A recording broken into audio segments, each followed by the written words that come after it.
Bom dia, boa tarde, boa noite. Nós vamos seguir aqui conforme a gente falou no início, né, no primeiro vídeo, nós vamos trabalhar um pouquinho com o livro, né, chama A Hipótese da Disponibilidade Relacional. Eu sempre erro na hora de colocar isso aqui. E eu vou fazer algumas leituras, na verdade vou ler os capítulos. A ideia é, obviamente, né, a gente divulgar e lançar aí a reflexão e tentar trazer ao debate, né, qualificação desses debates, né, que a gente pode fazer através das infovias, através da internet. Longe de formar algum tipo de opinião, eu vou externar a minha percepção sobre alguns temas que para mim são importantes, né? Então, não vamos sem mais delongas, vamos fazer a leitura do primeiro capítulo, na verdade, do segundo capítulo do livro, porque o primeiro é uma introdução, né? E nesse segundo capítulo ele fala, ele, no caso sou eu, sobre realidade e existência, tá? Então eu vou lendo e a gente vai mexendo. Quais os elementos que sugerem que alguma coisa seja real? Tudo que existe é real? O que a matéria tem a ver com a existência ou com a realidade do mundo? Qual a função do observador na materialidade das coisas? Existe algo em comum entre o comportamento de partículas e de pessoas? Com essas perguntas, eu começo esse primeiro capítulo. É uma provocação até mesmo para o pessoal das ciências humanas, tal, mas não crucifiquem de imediato. Vamos durante o percurso, eu vou explicando. Todas essas perguntas exigem uma conceituação do que entendemos ou do que queremos dizer quando afirmamos que algo é real, ou que algo existe, ou ainda quando afirmamos que tal coisa é um objeto material. Assim, diante de uma revisão bibliográfica, busquei um referencial que consiga inicialmente acomodar o conceito de realidade e existência. Encontrei na semiótica de Charles Peirce elementos que contribuem para a orientação que distingue o conceito de realidade e de existência, dos quais parti para formular o argumento da minha hipótese, e que, ao longo do ensaio, compartilharei em vários momentos com o leitor ou a leitora. Para isso, convém comentar a maneira como Peirce entende a fenomenologia, visto que tratarei nesse trabalho de propor uma estratégia alternativa na análise de fenômenos da natureza. Então, aqui só uma explicação. O trabalho, a hipótese, ele é uma hipótese dentro da física de partículas. Na verdade, ela não almeja absolutamente nenhum tipo de nova interpretação de um objeto quântico, mas ele dá, a hipótese ela dá indícios de uma nova percepção, de uma nova forma de ver as mesmas coisas, os mesmos fenômenos, só que de uma forma relacional e não de uma forma externa ou específica, né? Então, por isso a fenomenologia, tá? Ok. Peirce formula uma visão da fenomenologia chamada faneroscopia. Aí vem de Peirce. Por fâneron eu entendo o total coletivo de tudo aquilo que está de algum modo presente na mente, sem qualquer consideração se isso corresponde à coisa real ou não. Então, né, segundo o Peirce, ele tem uma teoria da mente, essa teoria da mente ele acaba chamando de faneroscopia, e é quase como, é uma percepção minha, né, é quase como a ideia de quantização, né, ou de quantificação, embora a quantidade não seja exatamente a palavra correta, mas a quantização de pequenas porções, né, de elementos, de coisa elementar. Embora eu faça uma crítica na própria hipótese sobre o elementar, o Peirce parece que descreve a sua fenomenologia a partir dessa faneroscopia, a partir desses fâneros. São elementos, menores elementos que constituem a sua trilogia, que a gente vai ver daqui a pouco. Muito bem. O fenômeno que constitui o objeto da faneroscopia não se distingue por algo interior ou exterior à mente. Dessa forma, o autor propõe uma categorização da fenomenologia em três partes. Aí a primeira idade, a segunda idade e a terceira idade. Na primeira idade, se pudéssemos caracterizar a primeira idade por meio de um verbo, esse seria o sentir. É uma experiência de contemplação, como estar perdido em uma imensidão que congela o tempo e permite a vivência no presente. A primeira idade ela está associada a algo que a exemplificação dela é uma experiência natural, algo como uma liberdade que transcende o tempo e que transcende o espaço. Então ela não faz nenhum tipo de reflexão acerca desse sentir, dessa coisa, dessa novidade, desse frescor, vamos pensar assim, né? Então a primeira idade está nessa coisa da epifania, alguma coisa nesse sentido, né? Por não ter regra e assim original, não por ser um evento, mas por representar a possibilidade de algo em sua totalidade, aí abre aspas, né? O professor Ivo Ibre, que é uma das referências em termos da semiótica de Peirce, né? Diz, né? Então, excluídos os aspectos de factualidade do passado e de intencionalidade para o futuro, a forma lógica desse estado de consciência é mera possibilidade. Então, ele está falando da primeira idade. E, aliás, brilhantemente, uma frase brilhante, que ele não é uma questão de tempo, né? Não está associada ao tempo. Né? Então, não tem essa coisa do factual do passado, aquilo que já aconteceu, e da intenção do que vai acontecer. Não, né? Essa experiência de primeira idade transcende isso. Então, a primeira idade estaria nesse momento associado aí.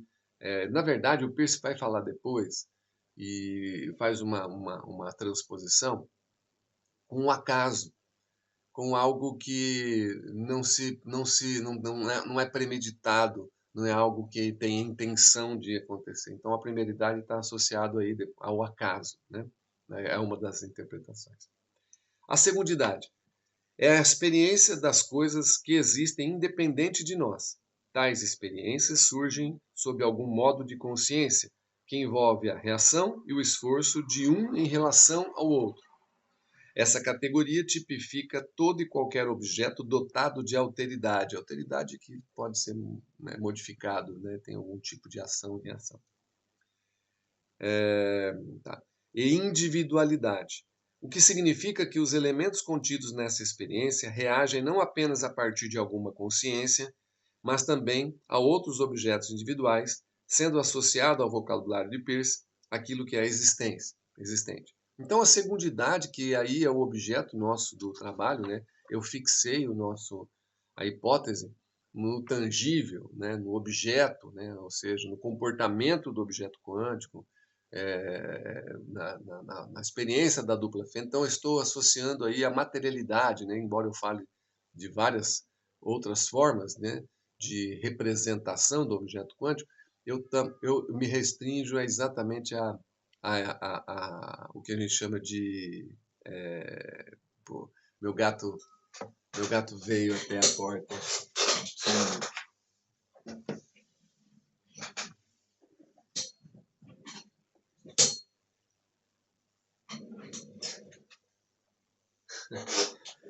Então, como estou gravando, né? Então aí o gato faz coisas de gato. Essa é uma grande lição. Bem, então a segundidade é aquilo que está associado aí à materialidade das coisas, tá? A terceira idade. De alguma maneira, essa categoria busca mediação entre primeiridade e segundidade. Dessa forma, representa os hábitos do objeto. Depois a gente vai falar bastante sobre hábitos.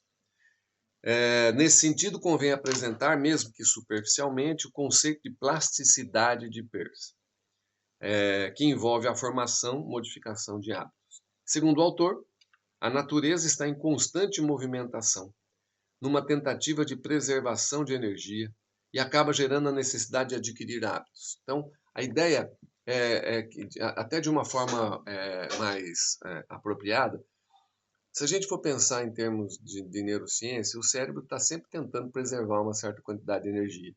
E essa preservação de energia, ela faz com que a gente desenvolva ações recorrentes, ações que se repetem. O novo sempre, obviamente, causa ou precisa, necessita de um gap de energia a mais do que o ato que é recorrente, porque já tem uma rede já pré-montada, pré-fixada, já aconteceu o caminho neural, já aconteceu. Então, o novo despende uma quantidade de energia maior do que a recorrência. Então, aí o hábito é algo muito próximo da neurociência, que é de uma certa transposição, levado aí ao conceito de plasticidade, que vocês, ou que alguns já conhecem dentro da neurociências, mas que o Peirce também fala um pouco de plasticidade. Então, está associado à recorrência, está associado ao hábito, né? A justificativa é justamente o poupar energia. Diante da necessidade de sobrevivência, os organismos se alteram, modificando e criando hábitos, promovendo a plasticidade ao realizar experiências de aprendizagem. É interessante, até às vezes as pessoas até confundem um pouquinho isso. Mas na aprendizagem eu tenho que repetir, né? Na verdade é um pouco mais que isso, mas a repetição faz parte do processo de aprendizagem em termos de hábito. Então, há um processo de introspecção, onde a base cognitiva é de apreensão daquela informação, de significar aquela informação quando o estudante, o aluno está recebendo a informação, qualquer um de nós, né, estamos sempre aprendendo, mas existe, né, a prática daquele conceito, ela acontece através de uma ação, através de uma reação. E nesse sentido, uma vez feito, você tem disponibilizado aí uma rede neural para que aquilo aconteça. Uma vez feito, uma vez estabelecido essa rede de elementos que constituem o ato de exercer a aprendizagem, ou seja, no momento que acontece a aprendizagem, quando você usa aquele conceito para algo que vai ficar em sua memória e tal. Então, nesse sentido, é que a gente está falando do hábito em termos de aprendizagem, tá? Então não é que, não, você tem sempre que só repetir sem entender nada. Não é isso que a gente está falando. Mas o ato de repetir faz parte do processo de aprendizagem, faz parte do que a gente chama de hábito, né? Que é algo que poupar energia, que está associado a poupar energia. Então, terminando aí, continuando aí. Conforme Peirce, o intelecto consiste na plasticidade do hábito. E ainda, abre aspas, a mais plástica de todas as coisas é a mente humana. E depois dela vem o mundo orgânico, o mundo do protoplasma. Ora, a tendência generalizante é a grande lei da mente, a lei da associação, a lei de adquirir hábitos. Então, isso é Peirce. O que significa que se vocês pegarem vários teóricos da educação, vocês vão ver que existe um momento onde o símbolo, o signo, a representação, ela passa por um processo de individuação, né, que é de diferenciação entre um e outro, mas também existe o processo de generalização do conceito, né? Então, se a pessoa falar gato, a palavra gato está imediatamente ligada a uma imagem gato, e ele tem cores, ele tem qualidades, então começam a ter características individuais para distinguir um gato. Agora, um gato preto, como o meu que acabou de entrar aqui, já saiu pela janela aqui, um gato preto pode se confundir com um cavalo. Então, uma criança, por exemplo, um cavalo preto e um gato preto. Então, se a gente for só pela parte de individuação da cor, ela vai dizer, olha, um cavalo é um gato. Não é um gato, é um cavalo. Então, aí começa a apresentar à criança, apresentar ao estudante as diferenças entre um gato e um cavalo, embora os dois sejam pretos. Então, começam a criar, primeiro, as individualizações, né, os elementos que distinguem um do outro, e depois que o indivíduo conseguiu se apropriar do conceito, né, estou falando do gato, do conceito gato, é que ele começa a criar, a fazer generalizações. Então, daí por diante, faz sentido a letra G, né, das antigamente tinha, né, com as cartilhas e tal. Então tinha o G e o rabinho do G era o rabinho do gato. Então você começa a generalizar. E aí o elemento de aprendizagem é o fato onde você consegue generalizar, consegue ver um gato cor-de-rosa, consegue ver um gato num desenho, você consegue ver um gato numa figura, numa fotografia, consegue ver um gato na letra G. Então você tem o conceito da generalização, que a partir dali, segundo o Peirce, é o hábito, é a recorrência, e aí naquele momento você incorpora aí a terceira idade, como a gente está falando da primeira idade, segunda idade, terceira idade, tá? E por fim, as leis são resultados da evolução. Subjacente a todas as outras leis está a única tendência que pode crescer por si mesma, a tendência das coisas a adquirirem hábitos. Uma vez que essa tendência é a única lei fundamental da mente, segue-se que a evolução trabalha na direção de fins do mesmo modo que a mente trabalha na direção dos meios. Então, esse é o que o Peirce está falando sobre essa lei, né? Então, a tendência das coisas é adquirir hábitos, né? Eu vou falar lá na frente sobre a manifestação da matéria e por que a gente, vou dar antecipar um pouquinho, mas por que que a gente acredita que, sei lá, a caneta vai ser sempre essa caneta, independente de nós, né? Talvez porque a matéria, como as propriedades da matéria estão aqui inseridas, né, carga elétrica, massa, tal, elas num determinado momento, numa necessidade de se relacionar comigo, né? Se relacionar comigo, de visão, de toque, né, o objeto, né, de uma forma geral, essa manifestação das propriedades físicas, elas acontecem e aí eu tenho, né, as conexões que determinam a materialidade da caneta. Uma vez feito isso, ela pode ser feita várias outras vezes. Então, talvez a probabilidade disso ser uma caneta seja muito maior do que a probabilidade de ser um camelo, por exemplo. Então, a recorrência dessas propriedades acontecendo a todo momento é que faz parecer que isso seja uma caneta independente de mim. Mas talvez não seja independente. Talvez seja só por a recorrência do hábito disso ser sempre uma caneta. Poderia ser outra coisa. Isso é uma característica da mecânica quântica que a gente vai discutir no livro, né? Assim introduzida, mesmo que superficialmente, a fenomenologia do Peirce, caminhamos em direção ao fato de que, se adjetivarmos algo como real, então temos a capacidade de distingui-lo a partir de um julgamento consciente de nossa mente de algo não real. Então, nesse primeiro capítulo, ele apresenta, né, eu apresento um pouquinho da fenomenologia do Peirce, em termos de primeira idade, segunda idade, terceira idade. Isso é uma discussão longa, eu ainda engatinho em Charles Peirce, devo confessar. Estou estudando ainda muito, né, para entender um pouco da magnitude desse pensador. Não é uma coisa trivial, mas eu precisava introduzir a diferença entre realidade e existência. Então, para quem não entendeu, eu vou dar uma resumida acerca de realidade e existência. A existência é aquilo que é dotado de individualidade. Então, é a ideia do particular. Então, né, o objeto está lá, então vou colocar aqui.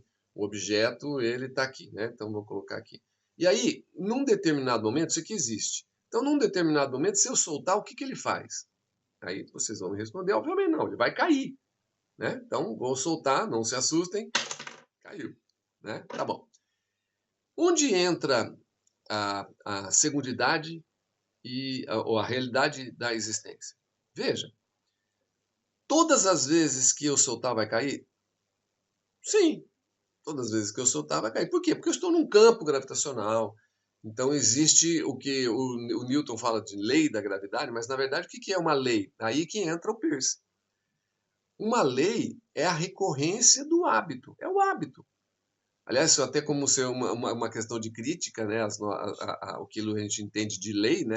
Na verdade, a lei ela deveria vir depois de um processo de recorrência, de uma observação de algo, né? Como as leis físicas. E tanto cair, o cara vai lá e formaliza, olha, sempre vai cair, né? Então aparece a lei da gravitação universal, matéria, tal, atrai matéria, tal. Ok, beleza, newtoniana, física newtoniana, beleza? Mas percebe que é uma observação de recorrência? Percebe que é o hábito? Então, a lei é aquilo que é recorrente, aquilo que é o hábito. A lei está associado à realidade. Ela vai além do objeto que cai. Então, se eu tiver que distinguir entre realidade e existência na situação, a lei gravitacional, a lei de Newton, é a realidade de um processo que é generativo, ele é geral. Não é só a caneta que cai, todo objeto que está dentro de um campo gravitacional tende a ser atraído para o objeto que está produzindo esse campo gravitacional e vice-versa. Né? Cada objeto tem o seu campo gravitacional. Então, a realidade ela é maior do que a existência. A existência é o objeto caindo, a caneta caindo. Então, a caneta é um objeto, é individual, é dotado de alteridade, está aqui, tá lá, então isso aqui existe. Mas onde ele está, que é o processo, o lugar, independente se eu coloco um objeto aqui ou não coloco, a lei da gravitação ela existe independente de nós. Isso é real. Num capítulo desse livro eu vou colocar como Deus é real, mas não existe. E no próprio capítulo eu não falo sobre Deus. Mas é justamente para entender que não é uma conotação de crença ou de fé. É que a realidade de Deus é muito mais ampla do que a existência dele. E isso, a existência de Deus, ele não acontece porque não é factual. Entenderam? Ele é geral. Por isso, e faz a mesma coisa, né? Não altera a fé de ninguém. Então, alguns exemplos, por exemplo, um outro exemplo que eu acho interessante é a evolução, né?